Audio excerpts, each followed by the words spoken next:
Hello guys! Welcome na naman sa another episode ng aking YouTube channel mga kaibigan. But before that, please do not forget to subscribe on my YouTube channel and please lang pakishare, okay? Mga kaibigan, ang pag-uusapan natin ngayon ay tips kung paano magmaneho sa isang maluwang na kalsada mga kaibigan. Sa isang maluwang na kalsada, konting trivia lang, mas madalas na nagkakaroon ng aksidente kasi nga mabibilis yung takbo ng mga sasakyan. Okay? So sa ngayon, manual transmission pa rin ang ginagamit natin. Naka-gear 3 na ho tayo kasi nga free naman yung harap natin. Kaya maluwang. So dapat smart ka pa din. Nakatingin ka sa rear mirror mo at saka sa kabila, sa kaliwat kanan na salamin mo. Kasi nga at any time may dumarating, lalampasan ka kasi nga mabibilis yung takbo dahil nga free yung harap natin. Katanghalian kasi ng tapat mga kaibigan. Kaya medyo walang traffic. Okay? So, ang gagawin natin, but before that mga kaibigan, ngayon nasa medyo matraffic tayo na lugar. Kaya babagal tayo ng konti from gear 3 pupunta tayo sa gear 2 kasi nga medyo nagkakaroon ng konting build up. Pero mamaya ipapakita ko sa iyo doon sa wala ng build up kung paano tumingin sa kaliwa at sa kanan nating salamin at saka sa gitna nang mabilisan lang para syempre wala tayong masagi, hindi rin tayo masagi. Okay? So ngayon mga kaibigan, naka-gear 2 tayo kasi nga medyo hindi clear yung ating harap. May konting pag-build up sa ating harap kaya naka-gear 2 po tayo ngayon. Okay?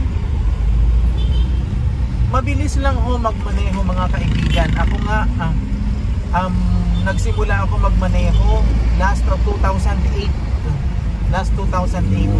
I have been never involved in an accident kasi nga dapat lang syempre smart ka, parating inuulit-ulit ko, smart ka, alert ka kasi nga ang pagmamaneho dapat mahal mo syempre kasi nga kung hindi mo mamahalin yung pagdadrive ay hindi ka rin ito mamahalin in return.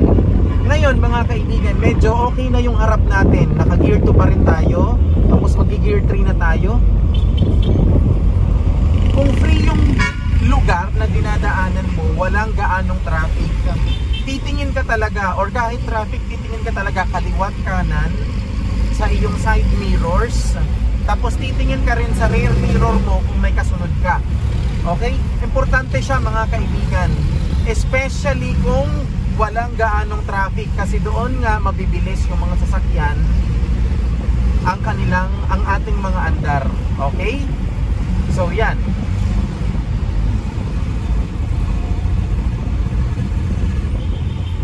Ayan, medyo papunta na tayo sa 60 km/h. Sa totoo lang, itong highway na ito hanggang 60 lang siya.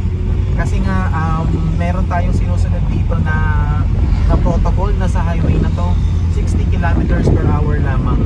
Mga kaibigan, kung lilipat ka ng lane, titingin ka syempre kung pakaliwa ka, titingin ka sa mirror mo na nasa kaliwa. Yon. Kasi nga para syempre kung clear na, pwede ka nang lumipat. Ayun, clear kasi mga kaibigan, kaya nakalipat na tayo. So ngayon, dire-diretso lang. Huwag matakot kasi nga kung pagod ka, hindi ka rin syempre matututo kung paano ka malang. Tapos mga kaibigan, ang isa pang tip, if in case mga kaibigan na merong gustong sumingit sa'yo, pagbigyan mo na kasi dyan karamihan, dyan kadalasan nagkakaroon ng sagian. Okay?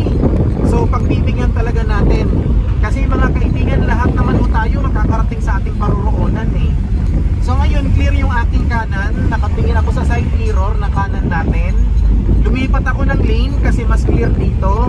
So ayan, nakalipat ko tayo, tapos dire-diretso ka lang.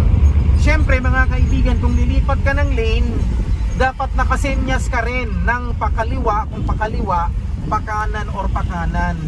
Kasi inuulit-ulit ko parati na courtesy mo yon sa nasa likod mo kung ikaw ay kakaliwa or kung ikaw ay kakanan. Yoon.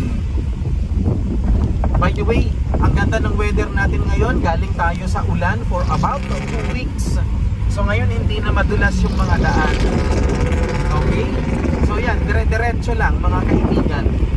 Mga kaibigan, i-wrap up ko. Ang unang tip natin, syempre, pagkakanan ka or kakaliwa ka, dapat titingin ka muna sa side mirror mo. Tapos, sisenyas ka syempre para alam nung nasa likod mo. Tapos pangalawa, syempre, smart, alert, pinagbibigyan syempre lahat ng sumisingit sa'yo kung kaya mong pagbigyan. Yon, kasi kadalasan, dyan nangyayari yung sagian. Okay? Tapos pangatlo, mga kaibigan, dapat mahal mo kasi ang pagmamaneho dapat talaga minamahal natin. Parang sarili natin, mamahalin mo din. Okay? So yan muna sa ngayon. Please do not forget to subscribe on my YouTube channel and please share. Thank you.